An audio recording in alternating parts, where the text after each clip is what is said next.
¿Cómo está? ¿Cómo le va? A esta hora nos encontramos como siempre para revisar temas económicos y financieros en nuestra región y más allá. Números y todo lo que hay detrás de esas cifras. Vamos a plantear nuestros enunciados. Allí resumimos los temas de esta jornada. Sigue la puja por firmar el Tratado de Libre Comercio entre Mercado Común del Sur, Mercosur y Unión Europea. Más presiones de este lado del mundo por los escenarios electorales que se avecinan en Brasil y Paraguay y que podrían dejar congeladas las negociaciones o en el panorama más feliz, introducir cambios sustanciales.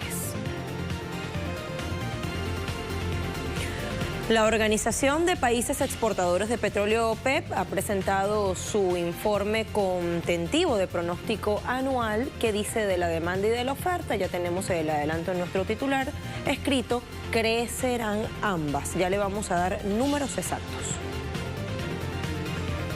Donald Trump presentó su proyecto de presupuesto federal que contempla 4.4 billones de dólares, aumenta en 10% el gasto, palabra clave, y dispara el déficit, otra palabra clave, hasta casi $1 billón. Pero hasta ahora es eso, solo un proyecto tiene que superar la gran prueba de fuego, el Congreso. Y en nuestro tema de análisis, nuestro expediente económico, vamos a mirar con detenimiento la reforma previsional que propone el presidente ilegítimo de Brasil, Michel Temer, para completar ese paquetazo que ha dado a la clase trabajadora y a los brasileños en general en los últimos meses.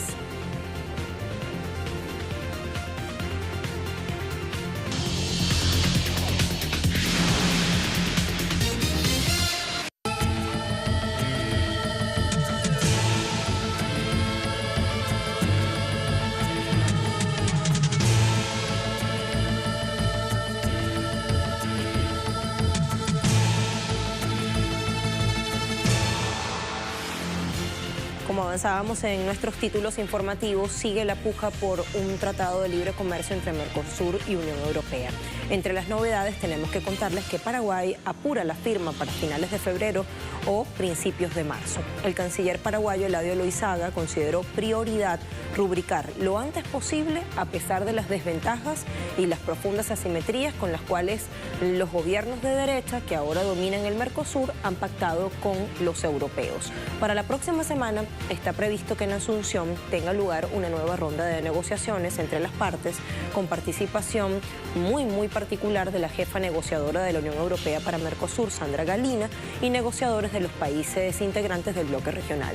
Estará también la directora del Fondo Monetario Internacional, Christine Lagarde, como refuerzo, que por esos días también estará por capital paraguaya. Analistas consideran que esta prisa, que este ritmo veloz que quieren imprimirle a las negociaciones y por último a la firma, se debe a la cercanía de los procesos electorales, tanto en Paraguay como en Brasil, que podrían revertir las condiciones que hasta ahora se han pactado en las negociaciones y echarlo todo para atrás.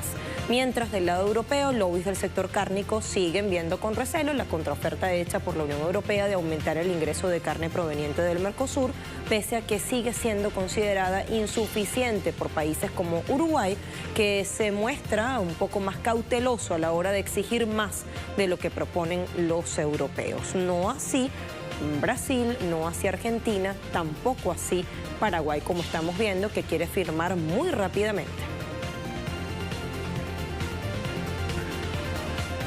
Y en medio de este apuro y de los recelos que siguen ralentizando la firma del Tratado de Libre Comercio entre Mercosur y Unión Europea, bueno, los europeos no se quedan de brazos cruzados y van por lo suyo en México. Fuentes comunitarias europeas indican a distintas agencias internacionales que el equipo negociador de la UE viajó a México para seguir trabajando en la modernización del acuerdo que define sus relaciones comerciales después de que la semana pasada un equipo mexicano estuviese en Bruselas. La modernización del TLC de la Unión Europea y México se firmó en 1997, entró en vigor en 2000 y está en marcha desde 2013. La jefa negociadora de la Unión Europea o del bloque comunitario en materia de comercio, Elena König, dijo el pasado 23 de enero que esperaba sellar esta actualización del acuerdo comercial antes de que inicie la campaña electoral. En el caso de México, el próximo 30 de marzo, formalmente. Andrés Manuel López Obrador, candidato que lidera los recientes sondeos de opinión, se ha mostrado contrario que sean los mexicanos quienes pongan sus recursos soberanos en manos extranjeras. Allí lo estamos viendo, sigue estando Latinoamérica en el ojo del huracán, en esa carrera por reapropiarse de los recursos estratégicos que están en los suelos soberanos de esta región. Los países del Acuerdo Transpacífico esperan firmar el próximo 8 de marzo en Chile para completar la tercera noticia sobre esto de tratados de libre comercio, el nuevo Acuerdo Económico Transpacífico conocido como TPP-11, tras la salida de Estados Unidos. Desde la plataforma Chile Mejor Sin TLC, que reúne a distintas agrupaciones y organizaciones sociales, preparan protestas para ese día y se declaran sorprendidos por los avances del gobierno en la firma del TPP-11 y también en la tramitación del Ejecutivo en el Tratado de Libre Comercio con la República Oriental del Uruguay. Lucía Sepúlveda, quien hace parte de la Red de Acción en Plaguicidas, también es integrante de la plataforma, rechazó la rúbrica de ambos acuerdos a menos de un mes de que la presidenta Michelle Bachelet deje el poder y le entregue el testigo, el bastón de mando, a su sucesor Sebastián Piñera. Se desconoce totalmente los parámetros y las cláusulas de los acuerdos, también los impactos que tendrán en materia de salud, trabajo, medio ambiente y género, también en lo que tiene que ver con equidad de género, que inevitablemente suelen conllevar los tratados de libre comercio. Así que, como siempre, oscurantismo, poca transparencia, mucho secretismo respecto a estos acuerdos.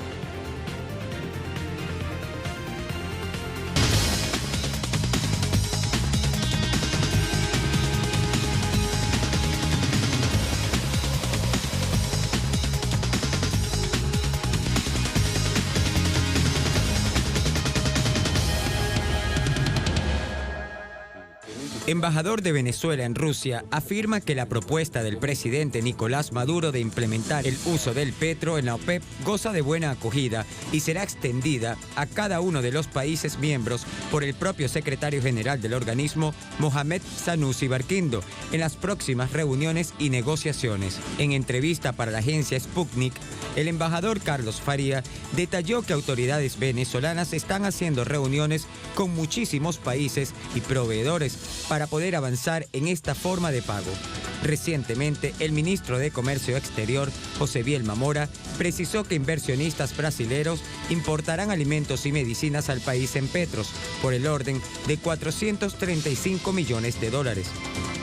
Con respecto a la posibilidad de transar en petros con Rusia, el diplomático comentó que están a la espera de los resultados de las legislaciones rusas en la materia, destacando, sin embargo, los fluidos lazos de cooperación económica entre ambos países.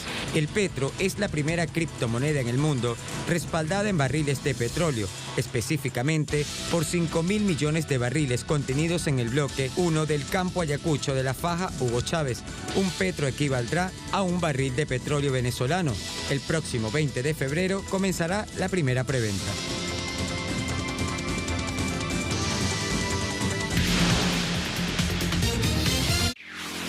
Y en materia energética tenemos que contarles que EGIPS 2018 está teniendo lugar en El Cairo, en capital egipcia, desde el 12 de febrero, culminará el día de mañana.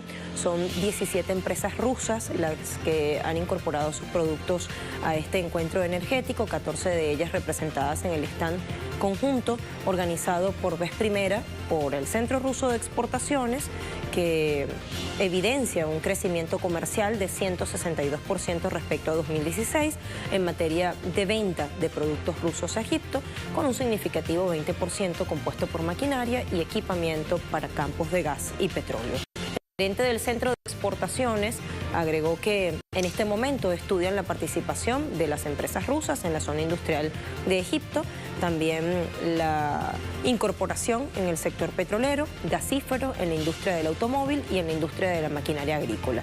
EGIPS 2018 está celebrándose en su segunda edición, cuenta con la presencia no solo de estas empresas rusas, sino que en términos generales, en líneas gruesas, son 400 compañías locales e internacionales las que están allí participando en más de 40 sesiones sobre materia energética. Más de 30 países confirmaron su participación.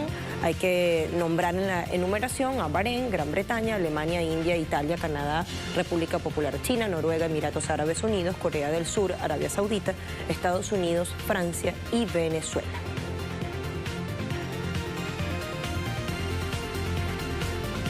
Hablemos ahora del pronóstico anual que presenta la Organización de Países Exportadores de Petróleo para este 2018 en curso. Si bien la oferta aumentará, también lo hará el consumo o la demanda. Y ya saben que esto es fundamental, además del pulseo geopolítico y los factores especulativos, a la hora de lograr precios más acordes que permitan la sostenibilidad, la sustentabilidad de los productores petroleros. Veamos en detalle qué dice la OPEP en este informe reciente. La OPEP estima que con un aumento en 1,59 millones de barriles diarios, la demanda global de crudo se situará en 98,6 millones de barriles por día. Importante en el sentido que será, según pronostica la organización, 1,5 millones más que en 2017. Comprarán más petróleo tanto países de la OCDE como China, que no hace parte de ese bloque de cooperación y que ha sido el que más ha contribuido al crecimiento de la demanda y, por tanto, al equilibrio de los precios internacionales. No obstante, advierte en su informe que la tendencia no será el aumento del consumo petrolero, sino la disminución por factores como la paulatina sustitución en países industrializados de los combustibles fósiles por energías alternativas, digitalización y desarrollo tecnológico. En el caso de la oferta, rezan las estimaciones anuales de la OPEP, que también experimentará un repunte porque Estados Unidos, Canadá y Reino Unido, que no son socios del acuerdo OPEP+, seguirán abriendo sus grifos para inundar el mercado. Juntos aumentarán en 1,4 millones de barriles diarios en promedio. Esto podría considerarse un intento de dinamitar los logros conseguidos con la declaración OPEC Plus vigente desde enero de 2017 y en cumplimiento en más del 120%. Y hablando de los esfuerzos que está haciendo Estados Unidos por dinamitar esos logros que ha dejado en los últimos meses el acuerdo OPEC+, vamos a ver los referentes. Brent, de referencia insignia en Mar del Norte, está en $62.80 por barril, ha tenido una leve escalada de 0,22%. En el caso del WTI hay un pequeño retroceso que lo lleva por debajo de la barrera de los 60, está en $59.38 por tonel. Allí hay, como decía, una pequeña regresión. En el caso de la cesta OPEP, está así por encima de los 60, muy apenas, $61.04 por cada tonel. La pérdida en las últimas horas ha sido de 0.53 centavos de dólar. Así, los principales referentes internacionales del petróleo. Les propongo hacer una primera pausa en nuestro impacto económico y a la vuelta vamos a hablar del presupuesto federal que ha presentado para Estados Unidos el presidente Donald Trump. Polémico, vaya que polémico, porque contempla más gasto, un gasto descomunal, menos impuestos, como ya se sabía desde diciembre, y mayor endeudamiento soberano. Ya lo revisamos.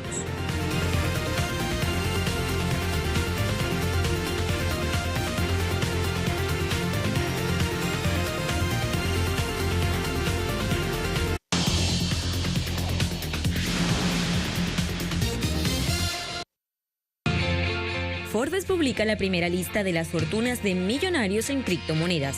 Según el análisis de la revista Forbes, las 5 mayores fortunas del mundo en moneda digital suman más de 17.000 millones de dólares, tomando como base el precio del 19 de enero de 2018. Entre los 3 primeros de la lista se ubica Chris Larsen, cofundador Ripple e inversionista de Silicon Valley, con un capital de 7.500 a 8.000 millones de dólares. En segundo lugar, Joseph Lubin, un ex ejecutivo de Goldman Sachs dedicado a la gestión privada de patrimonios y cofundador de Consensus, que sirve como ecosistema de Ethereum. Él acumula un caudal en divisas virtuales por un valor de entre 1.000 y 5.000 millones de dólares. En tercer lugar aparece Changpeng Zhao, fundador de la mayor plataforma de intercambio de monedas virtuales Binance, con un patrimonio en criptomonedas cercano a los 2.000 millones. Y Arizona podría convertirse en el primer estado de Estados Unidos en aceptar pagos de impuestos con Bitcoin. La propuesta, impulsada por 5 representantes al Senado, encabezados por el republicano Warren Peterson, establece que no solo se podrá pagar con Bitcoin, sino con Litecoin, Ether o cualquier criptomoneda reconocida, estableciendo que luego de realizado el pago será el estado quien esté obligado a convertir las criptomonedas en dólares estadounidenses.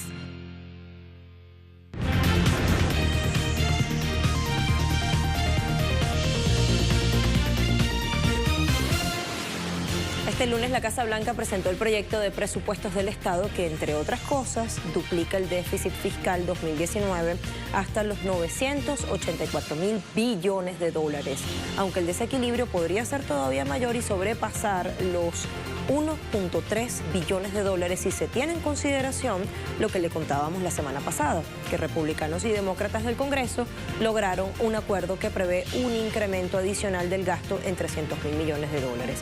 Si se combinan ambas cosas, excede el déficit, como decíamos.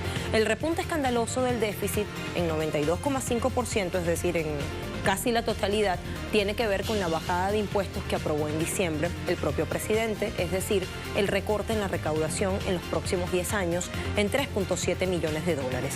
Gente empresaria que, como Trump, obtiene ingresos a través de inversiones financieras y el sector inmobiliario, es decir, las personas de más altas rentas que pagarán menos al fisco y viceversa. Luego está el gasto en defensa, otra razón. Trump prevé 686.000 millones de dólares para reforzar su músculo militar. La Casa Blanca pretende que específicamente en 2019 suba en 74.000 millones de dólares, 11 veces más que el presupuesto defensivo de toda España, para que se hagan una idea. El presupuesto asimismo contempla una reducción del Medicare a partir de 2020 y de programas medioambientales, pero sí más dinero para la lucha contra la inmigración ilegal y la construcción del muro con México, exactamente 23.000 millones de dólares con ese fin. Otro asunto neurálgico es el plan de infraestructura, que lo presenta como una cuestión bandera Donald Trump, aunque se dice que es un plan meramente de ingeniería contable, porque Trump quiere que una inversión de 200.000 millones de dólares del Estado federal se transforme en entre 1,5 y 1,7 billones, pero cuando los estados, ayuntamientos y el sector privado en general pongan el resto. Esto que se resume en más gasto, mayor deuda y menos impuestos, algo que el propio responsable Mike Mulvaney, director de presupuesto de la Casa Blanca, admite que es peligroso, deberá tener el beneplácito del Congreso, cuyo bipartidismo, como recordamos, ya había aprobado un plan la semana pasada. Por eso es que allí es donde estará la gran prueba de fuego, porque en la Cámara de Representantes sobre todo diseccionarán, mirarán con lupa todas las partidas. Y entre tanto, Trump vuelve a cargar contra socios comerciales como China y dice que les hará pagar duros impuestos porque han actuado en situación ventajosa. Claro que parece que a Trump las cuentas no le dan del todo y entiende que para financiar ese plan de infraestructura que lo presenta allí como bandera, como decíamos, con el cual pretende generar inversiones de 1,5 billones de dólares, tiene que recortar más, tiene que quitar por aquí y por allá, y dice que es estúpido seguir invirtiendo en Oriente Medio. ¿Y qué hay de los países de la región que invadió, expolió y destruyó con guerras absurdas? Caso Irak, donde penetró con sus tropas en 2003 junto a otros gobiernos como el de Reino Unido. Bueno, después de haber gastado estúpidamente 7 billones de dólares en Oriente Medio, es momento de empezar a invertir en nuestro país. Así publicó en Twitter Trump, después de develar su ansiado presupuesto con un gasto descomunal que podría conducir a un endeudamiento soberano insostenible, especialmente después del recorte impositivo aprobado en diciembre. De su parte, el gobierno iraquí se procura fondos y participa de la Conferencia Internacional para la Reconstrucción de Irak en Kuwait y ha dicho que ofrece garantías a aquellos gobiernos y organizaciones donantes que deseen participar. Hasta ese espacio llegará el jefe de la diplomacia estadounidense, Rex Tillerson. Veremos si hay o no consonancia entre lo que ha publicado Trump en ese tuit y lo que dirá Tillerson en ese espacio cuando se ve allí frente a otras 70 naciones, entre ellas Rusia, y 1.400 compañías.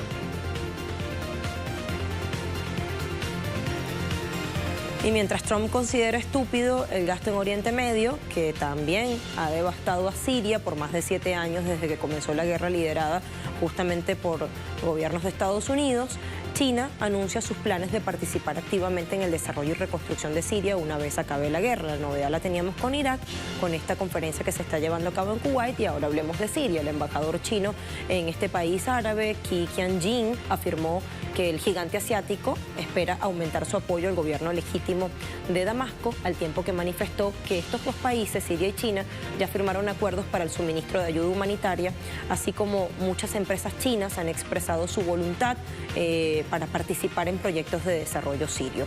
Autoridades de la nación árabe han declarado que los sectores más afectados económicamente se ubican en el sector petrolero, con una disminución de 98%, y en el caso del eléctrico, que ha visto pérdidas de 3.8 mil millones de dólares. Vayamos a nuestra segunda pausa en Impacto Económico y a la vuelta desde esta mesa vamos a plantear nuestro tema de análisis que tiene que ver con la reforma previsional que está planteando Michel Temer y que espera que tenga el beneplácito, el visto bueno del Congreso.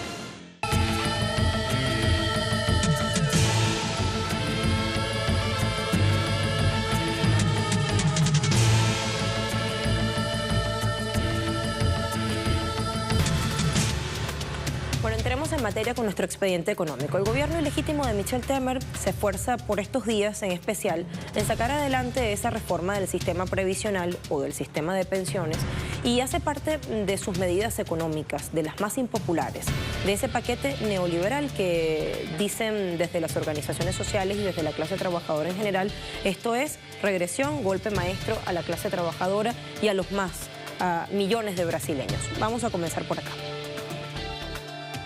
Desde que llegó a la presidencia en 2016, Temer adoptó un programa económico de ajustes para, según él, recuperar la confianza de los inversores en Brasil y superar la recesión económica. Pese al rechazo popular, logró que el Congreso aprobara un congelamiento del gasto público por hasta 20 años y flexibilizó los contratos de trabajo gracias a la aprobación de la polémica reforma laboral. Pero su proyecto más ambicioso, el de la reforma de las jubilaciones, no ha logrado avanzar.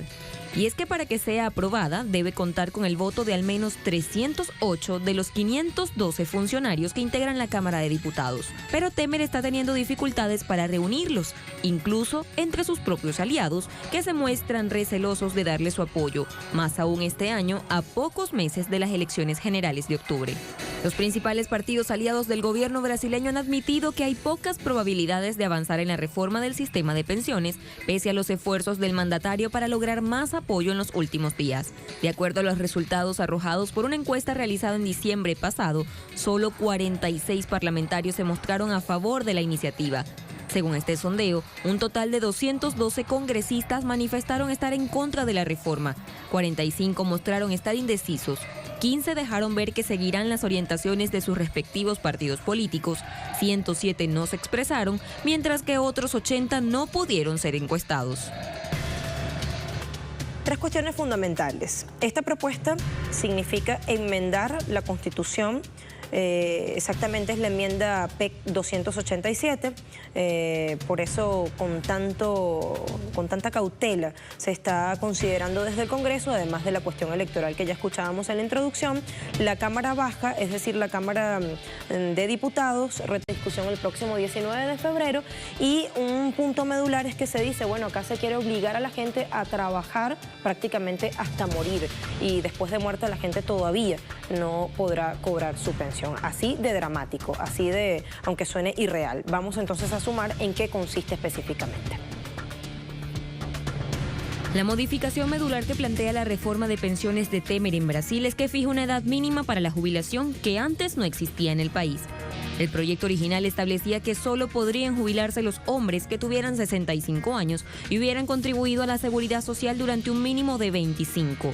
Esto fue modificado en una segunda versión del proyecto presentada por el gobierno en noviembre pasado, ante el rechazo que había generado la primera. Allí, la edad mínima para jubilarse se mantiene en 65 años para los hombres y se reduce a 62 para las mujeres. Disminuye de 25 a 15 años el tiempo de contribución necesario para acceder al beneficio. Sin embargo, se deberá aportar durante 40 años para jubilarse con una pensión igual al salario que el trabajador cobraba en actividad. Presentar esos aportes se hace difícil en un país en el que se estima que un tercio de los trabajadores no está registrado ante la Seguridad Social. Los últimos cambios contemplan además pensión íntegra para los cónyuges de policías muertos en servicio, mantener el régimen de jubilación del trabajador rural, así como también los beneficios que reciben las personas con deficiencia o los mayores de 65 años sin medios para mantenerse. A pesar de estas modificaciones necesarias para obtener esos votos que finalmente necesita, sigue teniendo la consideración de los movimientos sociales, de los sindicatos, que es una propuesta completamente impopular. Así que vamos a compartir algunos testimonios antes de continuar. La reforma de pensiones está matando nuestra jubilación y la reforma laboral nos está quitando derechos históricos como un salario extra, vacaciones y muchas otras cosas, como la licencia de maternidad. Temer viene con la reforma de las pensiones que nos quitan nuestros derechos. Y nosotros, los trabajadores, moriremos sin retirarnos. La Central Única de Trabajadores, por su parte, denunció que Temer ha utilizado dinero del Estado en una campaña engañosa que usa mensajes que buscan convencer a los brasileños de las presuntas ventajas de la reforma del sistema de pensiones. El secretario de Comunicación de la Central, Ronnie Barbosa, reveló que Michel Temer desembolsó ya más de $32 millones en su afán por aprobar la reforma este año para atender exigencias de los financiadores del golpe parlamentario judicial contra la mandataria constitucional de Brasil, Dilma Rousseff. Despilfarra dinero en vender un cóctel de reformas que solo se traduce en precariedad y desmejora de las condiciones sociales. Prueba de ello son los resultados de su fracasada reforma laboral. Según cifras del Ministerio del Trabajo, la nación perdió un total de 20.832 puestos de trabajo desde el 2017, en lo que sería un resumen completo de 3 años seguidos de reducción de las plazas de empleo. Aún así, a pesar del rechazo generalizado, Temer insiste que es necesario aprobar esta reforma para ajustar las cuentas públicas que están en situación deficitaria en este momento. ¿Y cuáles argumentos utiliza, además de esta vieja premisa de la necesidad de ajustar las cuentas públicas por el déficit excesivo? Bueno, dice, hay un crecimiento en los últimos años de la esperanza de vida, hay un envejecimiento de la población, en paralelo la disminución del número de jóvenes que con su trabajo sostienen el sistema de pensiones. Visto así, plantea que la reforma no es una opción, sino una necesidad. Asegura que le urge reformar el sistema de jubilaciones para que sea sostenible a largo plazo e insiste en que la reforma es básica para paliar el déficit en el propio sistema previsional, que en 2017 alcanzó casi $84.000 millones, cifra que según el presidente ilegítimo tenderá al alza de este año y que su gobierno aguantará, pero los próximos no. Bueno, así llegamos al final de nuestro expediente económico. Hoy un poco pasaditos de tiempo, vamos a cerrar y les veo en algunos minutos con otras informaciones. Gracias por acompañarnos.